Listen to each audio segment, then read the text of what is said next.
Joel, good afternoon. Is your network stable now?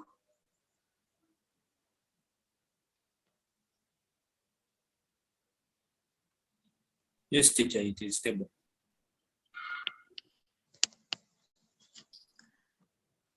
Okay, Madrin has told me she's rejoining. Let's see whether she can join. Okay, teacher.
Madrin, can you hear us? Is the network okay now? Yes. Yes. Okay, good afternoon. Madrin, you didn't get a chance of sharing your findings about the assignment on the unit Introduction to Economics. Do you have the presentation ready with you so that you can present it?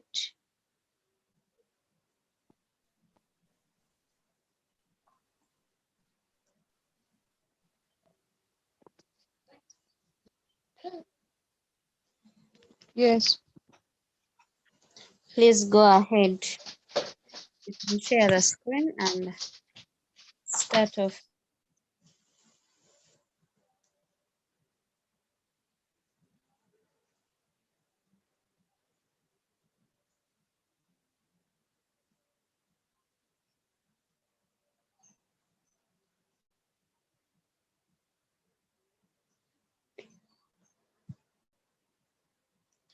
Joel, as you prepare as Madrin is preparing, you can as well prepare the other questions. We shall discuss a few of them after Madrin's presentation.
Our question.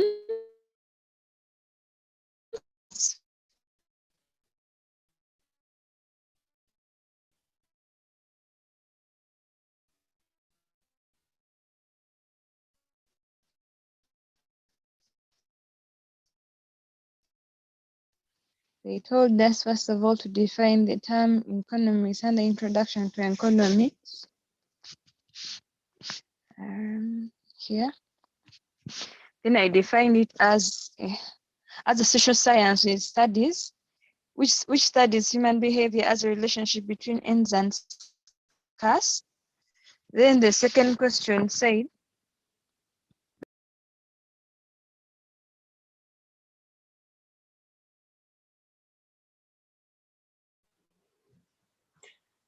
The network is off again. I don't know. Okay. Joel has also left. Good night.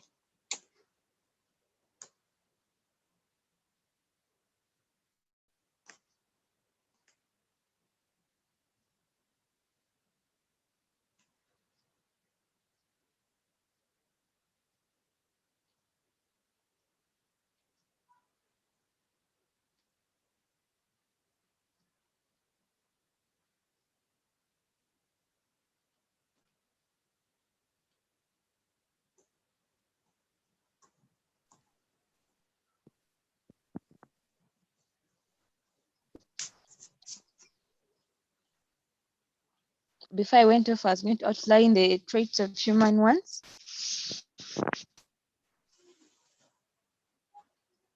Then I said they are unlimited, they are complementary, and they are recurring. Then the other question told us to define opportunity cost. Then I said it refers to the alternative foregone when a choice is made.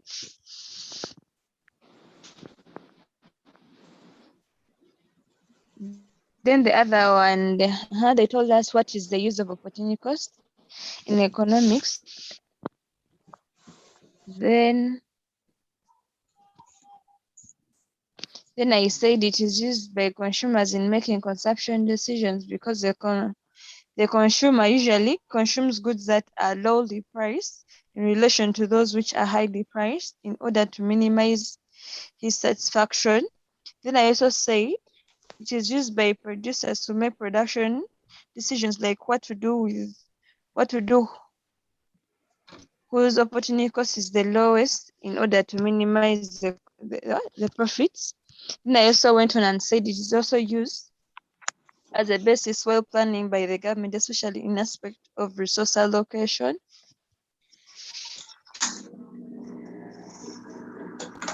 Then the other question told us to distinguish between scarcity and choice as used in economics.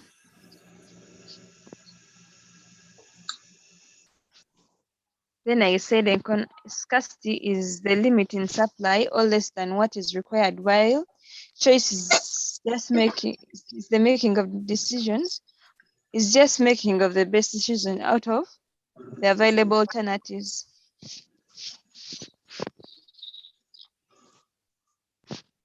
Then the other one was, what is the relationship between scarcity, choice, and opportunity cost? Then I actually got only two, which were they are unlimited and they are all complementary.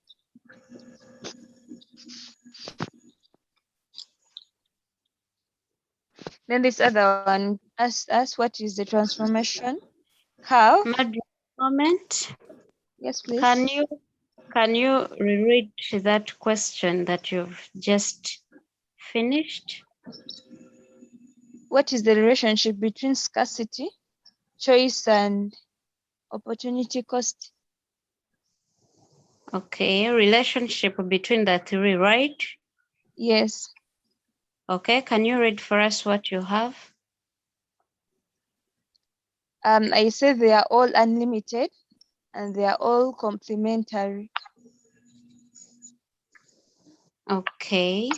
Joel, do you have any comment about that? She's trying to mean that they are all unlimited and they are all complementary. Okay. I have a comment about that one. Doesn't seem to be direct. They seem to be unlimited and complementary. Teacher, you can throw more light about that. Samuel, you're welcome. Do you have any comment about that?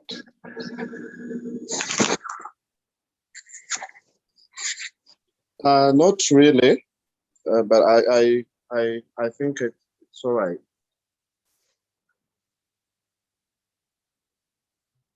Okay, Madrin, can you throw more light about the answers? A brief explanation. I want you to show us how complementary they are, and then the limitedness. Okay. What made me say that they are all unlimited and complementary at the same time? Mm.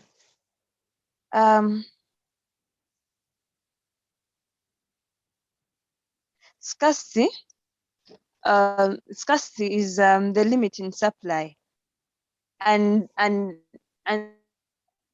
limit in supply, it can't end.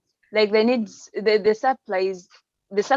supplies to meet human satisfactory, they don't end. And also in choice making, the decisions as why humans based on to make their to satisfy their needs, they are also unlimited. Likewise, opportunity cost. Opportunity cost in and every day, they always change.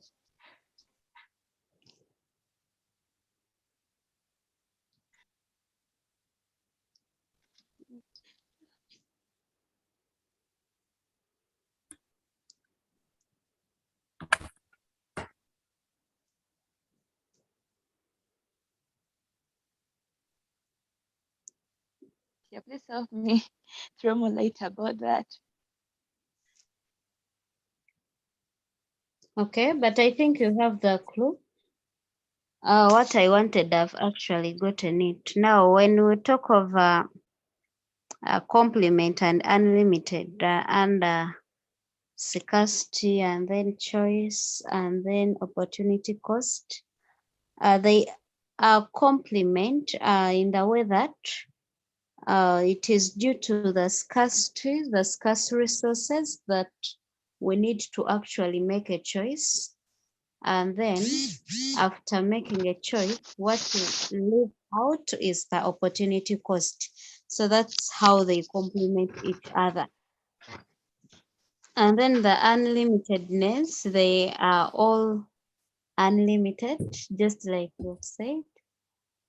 You cannot limit yourself in on the resources, on the opportunity cost, on the choice you're making, and then on the resources that is due to the cost. Cost comes in after the limited resources that we have. You can continue. The other question was, what is the transformation curve? A transformation curve is a curve which shows various combinations of the amount of two goods which can be produced within the given resources and technology.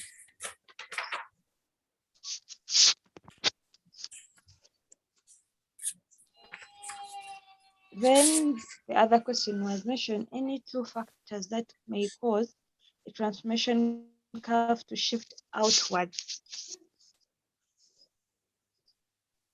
Then I went on and said it can be because of increase in the level of capital stock, political climate becoming favorable, improvement in the existing flag structures.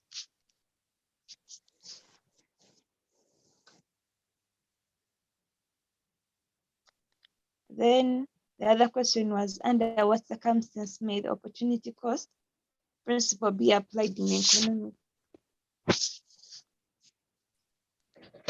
Then I went on and said it may be applied during decision making. Then the other question was, what is the difference between intermediate goods and durable goods? That was part A. Then I said intermediate goods are goods that still need more processing in order to obtain a final good. For example, sugar canes are intermediate goods in making sugar. While durable goods, those are goods that are capable of giving a long-term service, for example, buildings, furniture, and many more.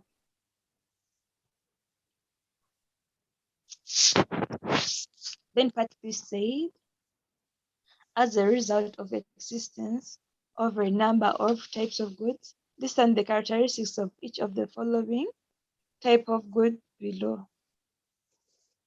One was public goods. Then I said public goods there is no competition for them. They are non-excludable. They are non-divisible. They are usually provided by the state. And they are usually provided by the state. Then normal goods, the characteristics, I only got one. Then I said they are elastic with demand. I only got one. Then the economic goods, they are relatively scarce. Utilities provided, they have an opportunity cost, their ownership is transferable. Then the last question, it was a cow. Then because of the knowledge you have now explained the graph.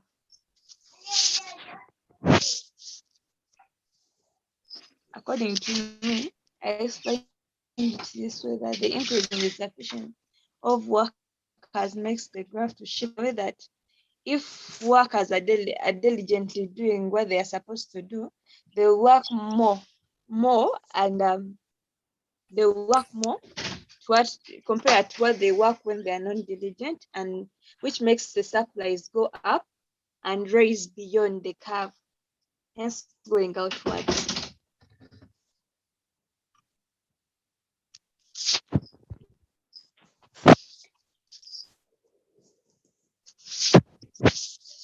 That's all I had for you. Okay, thank you so much, Madeleine, for that presentation. I see here you submitted your work on the site. I'm going to check through it and then give you the feedback. Joel and Samuel, do you have any question for Madeleine about the presentation? Teacher, for me, maybe I had a supplement on Okay. on her on the way how she explained the normal goods. So the normal goods, she said that all their elasticity is what? All their demand is elastic. So for me, all what I know that normal goods, these are goods whose demand increases as the consumer's level of income increases.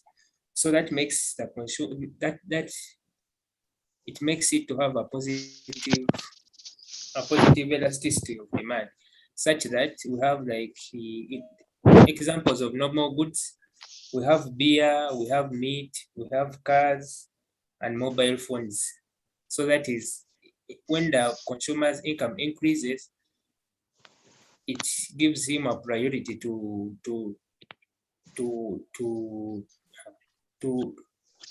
want, is it to want those those goods. So the goods whose demand increases as the consumer's income level of income increases. Yeah, that's what I had. Okay, thank you. Samuel, do you have anything to say about Madeleine's presentation?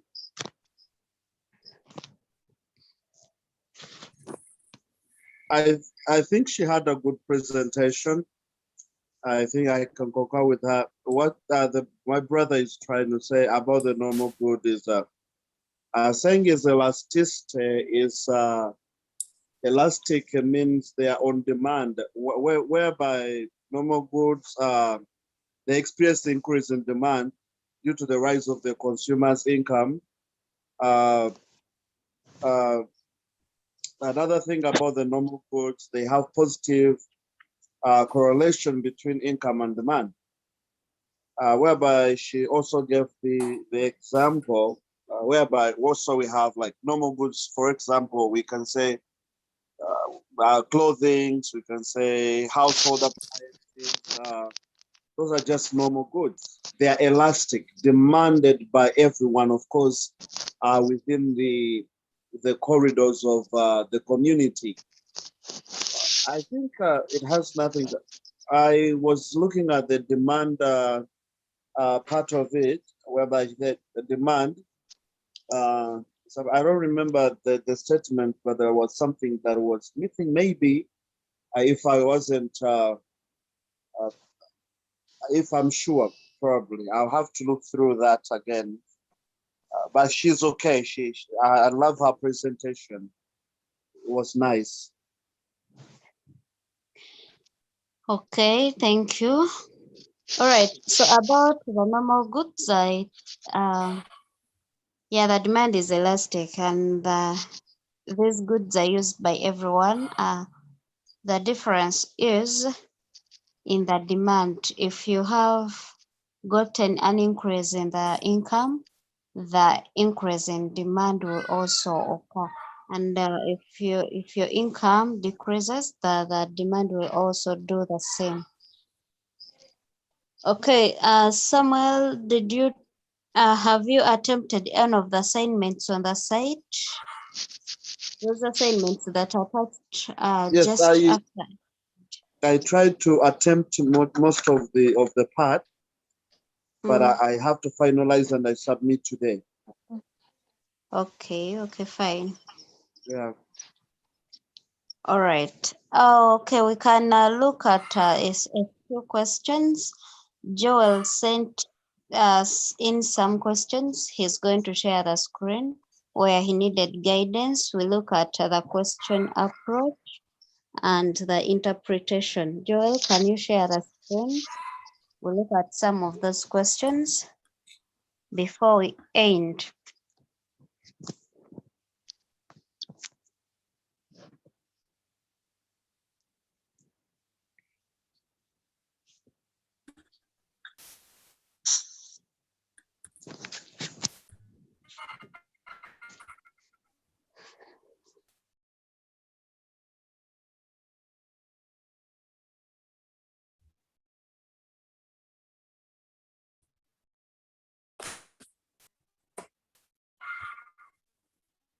We had stopped on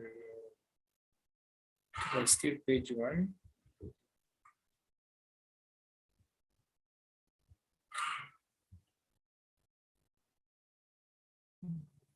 Structure, subsistence output.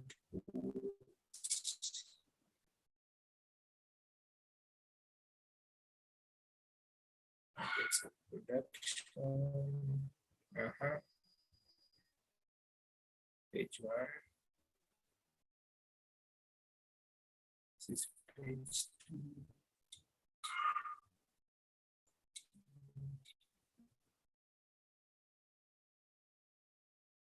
2.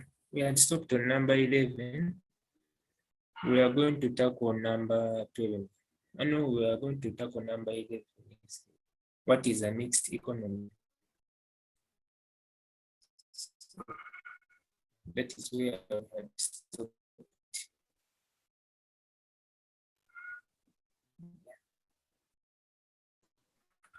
Okay, Joel, you give me a submission first. He's off. His network is not good. But Madrin and Samuel, we can give in what we think the question you required.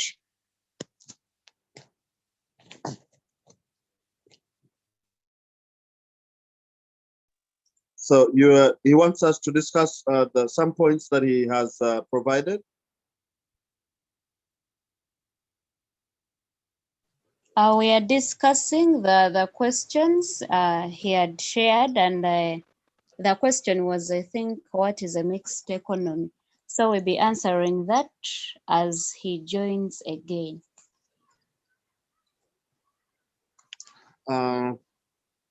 Mixed economy.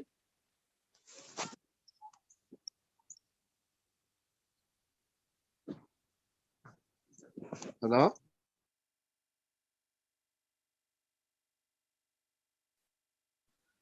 Yes, Samuel, you can define what a mixed economy is.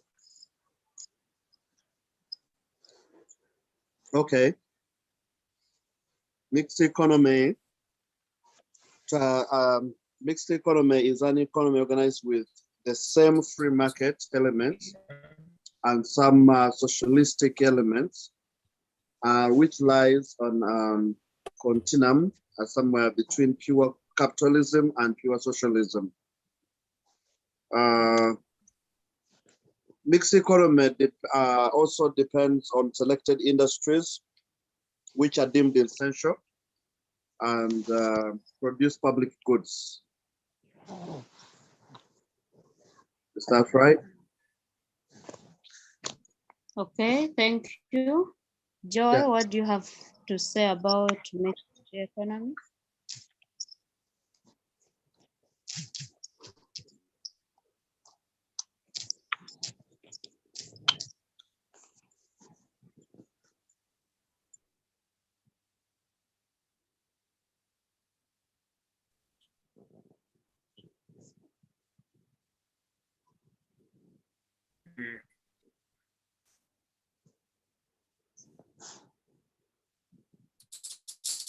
So when they say that what is a mixed economy, a mixed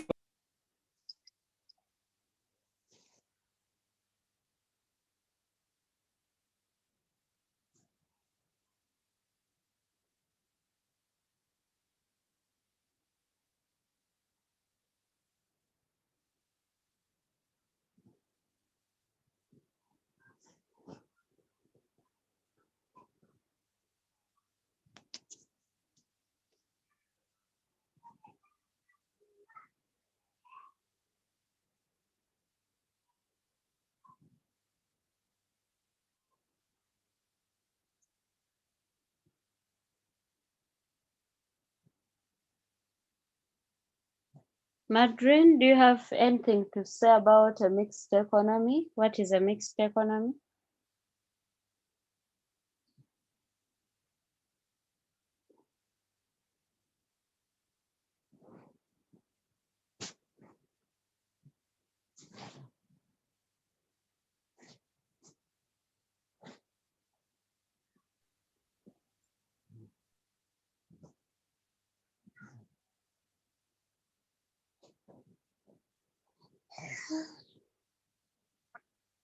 Okay, Joel, continue with your definition of mixed economy.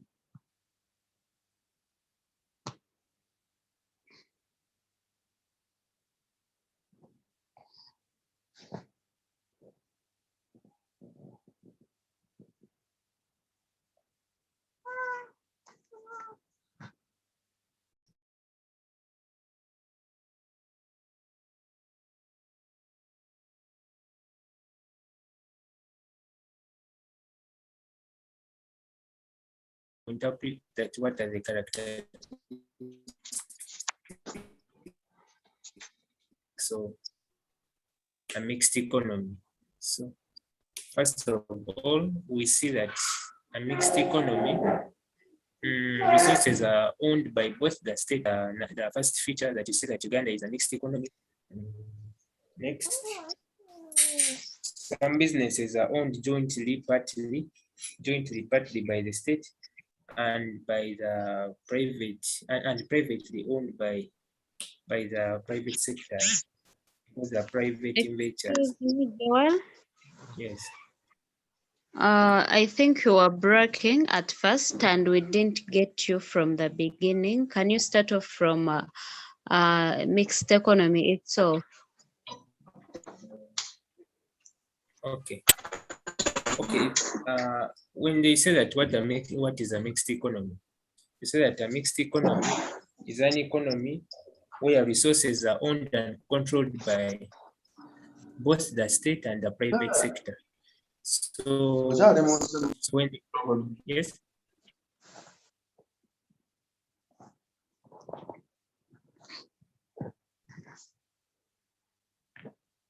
as if someone had a question. Okay, let me proceed. So when we look at the features, what are the features which justify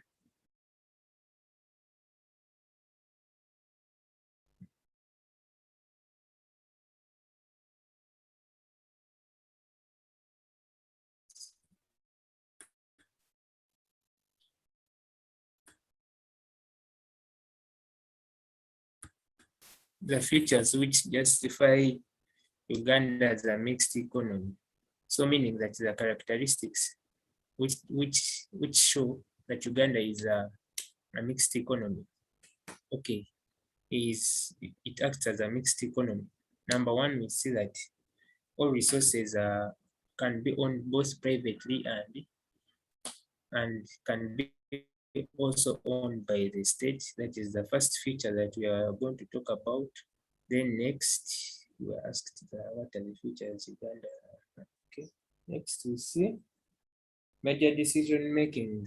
Major decision making is done by both the state and by both the private and the public sector.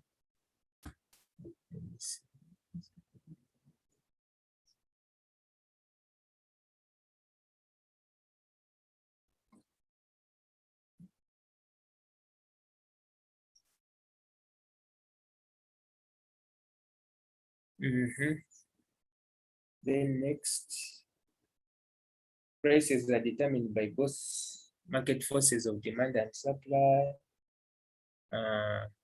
Okay, under the influence of the government. Next, some businesses are owned jointly and partly. That one I said it. Yes. Next. Joel, how do you say Yes. if you say out a point and then Madrin says out another, maybe someone says another point like that? Okay, teacher. So you can give in your views and then ask Madrin if she has anything to say about that question, and Samuel the same case. Okay, teacher.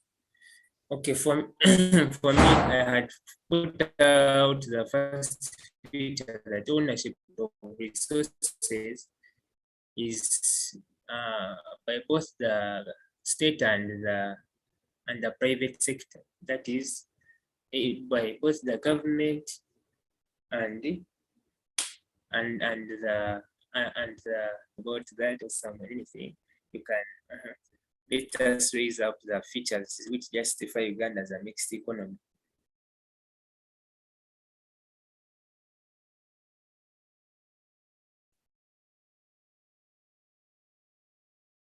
Madrid. Somewhere.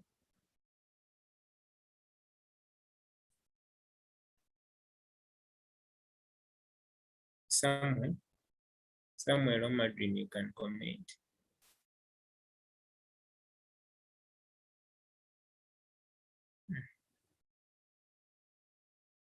Teacher.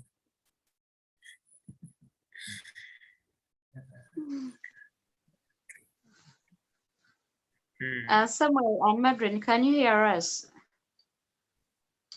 Yes, I can hear you. I'm Michael, but the guy is breaking up, so I can't hear him well. Okay. How about Madrid?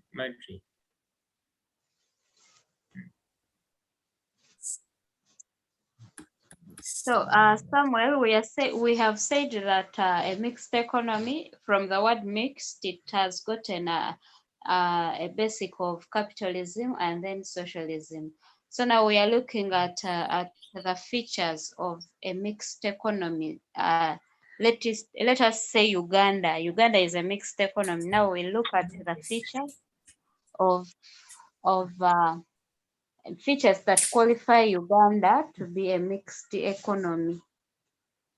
So you can raise 1 or 2, Samuel. You can give us 1 or 2, then Madrin can add on, and then Joel.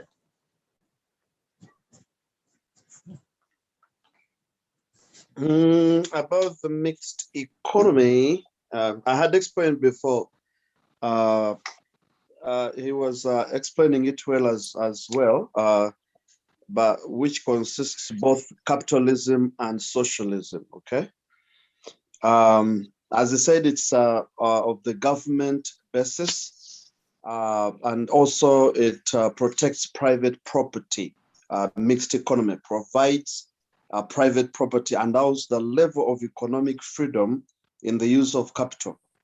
And also with mixed economy, it allows or it gives the mandate to the government to interfere into the economic activities in order to achieve social aims,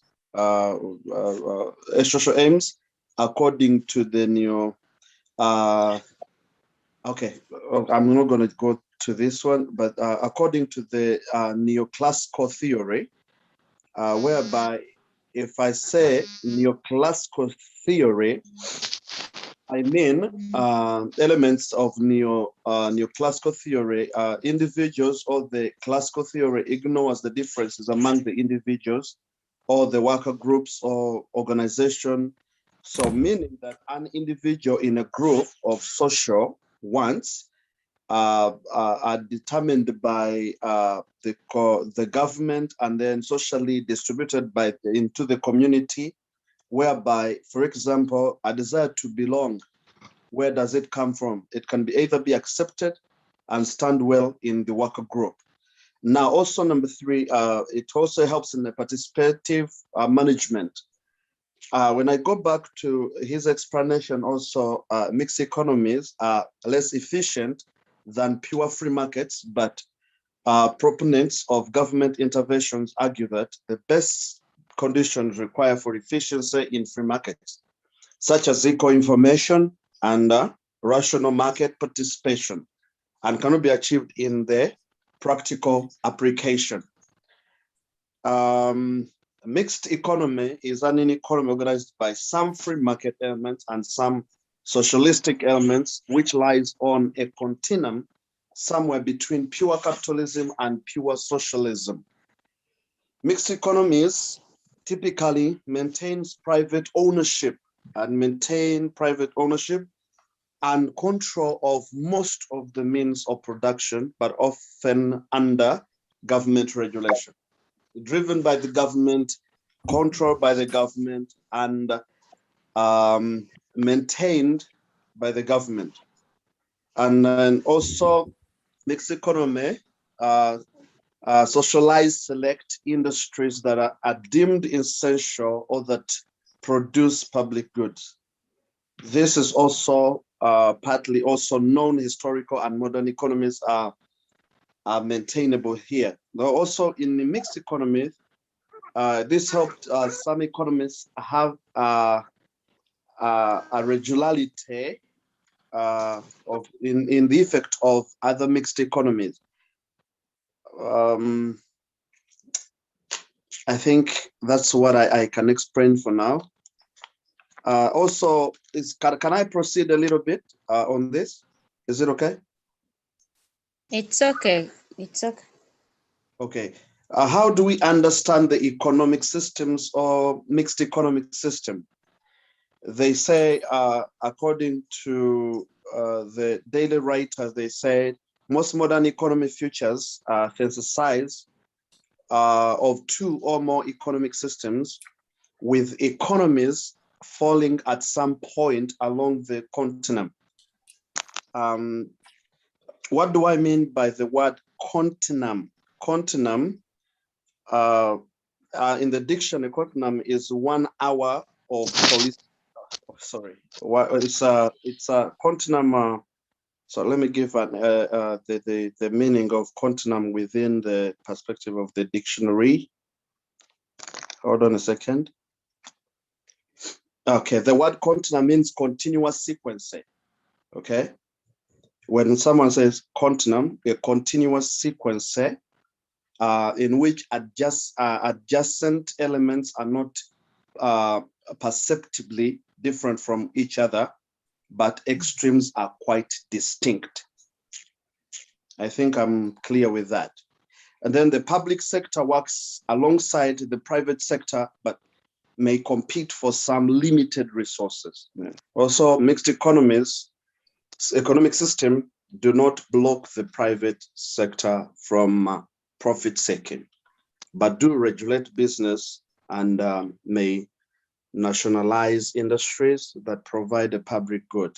And then, for example, in the United States, the economy, as it leaves the ownership of the means of the production in mostly private hands, but incorporates elements such as subsidies for agriculture, regulations on manufacturing, and a partial or full public ownership of some industries like letter delivery and national defense. In fact, we have seen that with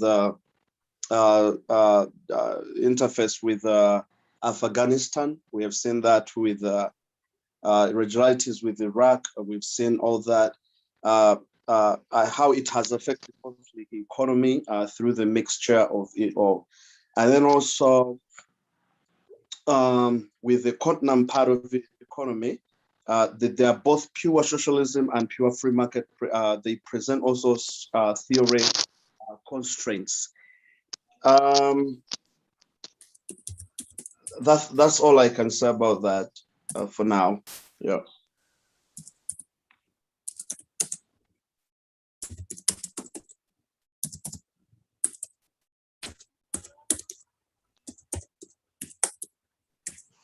Okay, thank you.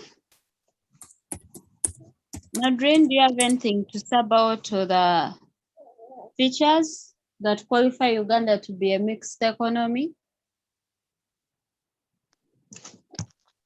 On top of what they have said, according to me, Okay. the price mechanism and the price mechanism is uncontrolled prices are regulated or operated simultaneously. Yeah, by both the government and the people. Then there is also profit motive and social welfare in the socialist. Okay, thank you. Then also the government also takes several measures. The government also does what? Takes several measures to reduce the gap between the rich and the poor through progressive taxation on income and wealth in terms of supply of resources.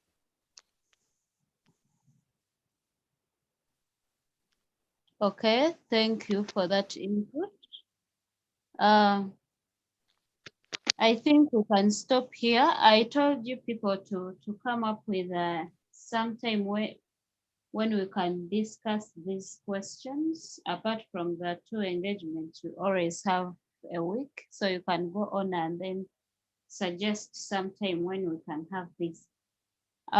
Samuel, I think on Thursday, by Thursday we'll be done with submission.